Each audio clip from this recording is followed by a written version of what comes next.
রংপুরে শিক্ষক সহ 4 হত্যার ঘটনায় প্রতিদিনই বিক্ষোভ মানববন্ধন করছে বিভিন্ন সংগঠন। এ বিষয়ে রংপুর প্রেস ক্লাবের সামনে থেকে বিস্তারিত জানাচ্ছেন প্রতিনিধি শাহরিয়ার মিম। এই ঘটনায় প্রতিদিনই বিক্ষোভ মানববন্ধনের খবর পাচ্ছি আমরা এই মুহূর্তে। আপনি রয়েছেন প্রেস ক্লাবের সামনে, কি জানাবেন? আপনাকে ধন্যবাদ। এখন রয়েছি রংপুর প্রেস ক্লাবের সামনে। আপনাকে জানাতে চাই যে রংপুর সহ সারা দেশে বহুল আলোচিত যে রংপুর জেলা স্কুলের প্রাক্তন শিক্ষক গণপতি চক্রবর্তী এবং তার পরিবারের 4 জনকে হত্যার তাই ইতিমধ্যেই আপনারা জানেন যে 2 জন কিন্তু গ্রেপ্তার হয়েছেন। পুলিশ আসলে আসামিদের যে জবানবন্দি তারা আদালতকে দিয়েছে, ইতিমধ্যে তারা সেখানে স্বীকারও করে নিয়েছে।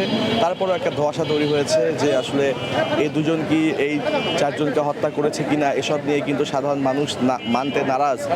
এর পরপরই কিন্তু আমরা দেখেছি যে রংপুরে কিন্তু রংপুর যে জেলা স্কুলের প্রাক্তন শিক্ষার্থীরা বর্তমান শিক্ষার্থীরা মানববন্ধন বিক্ষোভ করেছে।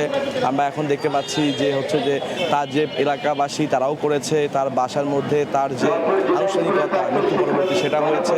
আমরা রংপুর প্রেস ক্লাবের সামনে এখন দেখতে পাচ্ছি এই সুশাসন নাগরিক রংপুর জেলা এবং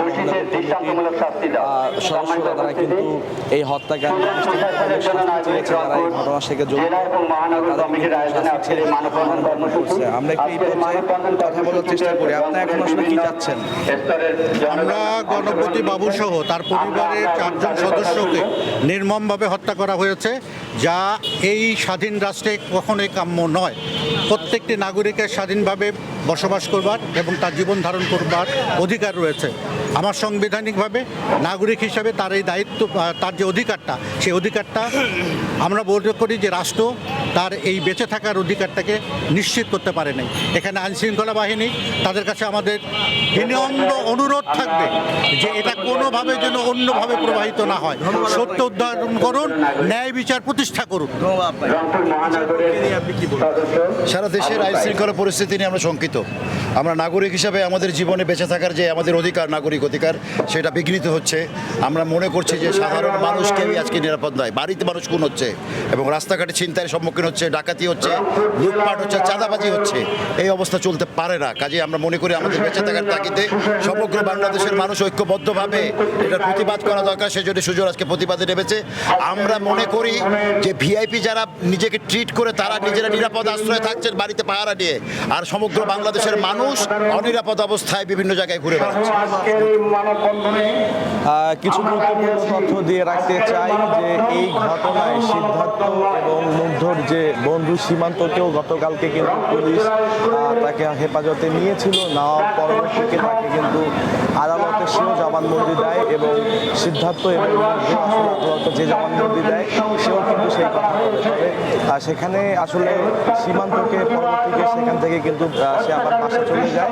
সীমান্তকে কিন্তু পুলিশ গ্রেপ্তার দেখেন। আরেকটি তথ্য দিতে চাই, ইতিমধ্যেই সামাজিক গণযোগাযোগ মাধ্যমে ডোমের বক্তব্য নিয়ে তোলপাড় শুরু হয়েছে, যেখানে বলা হচ্ছে ডোম জানিয়েছেন যে এই ঘটনায়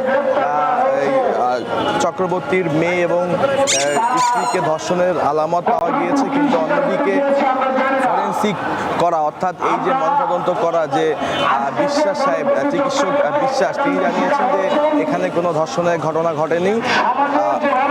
এখানে কোনো ধর্ষণের ঘটনা ঘটেনি। মাইক্রোবায়োলজি ল্যাবে আলামত পাঠিয়ে দেওয়া হয়েছিল, সেখান থেকে কোনো ধর্ষণের আলামত পাওয়া যায়নি।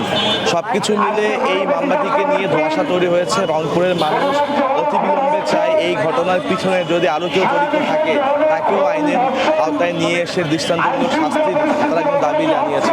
রংপুর থেকে এই ছিল আমার কাছে গণপতি চক্রবর্তীর পরিবারকে হত্যা পরবর্তী মানববন্ধন বিচারের দাবিতে সর্বশেষ খবর।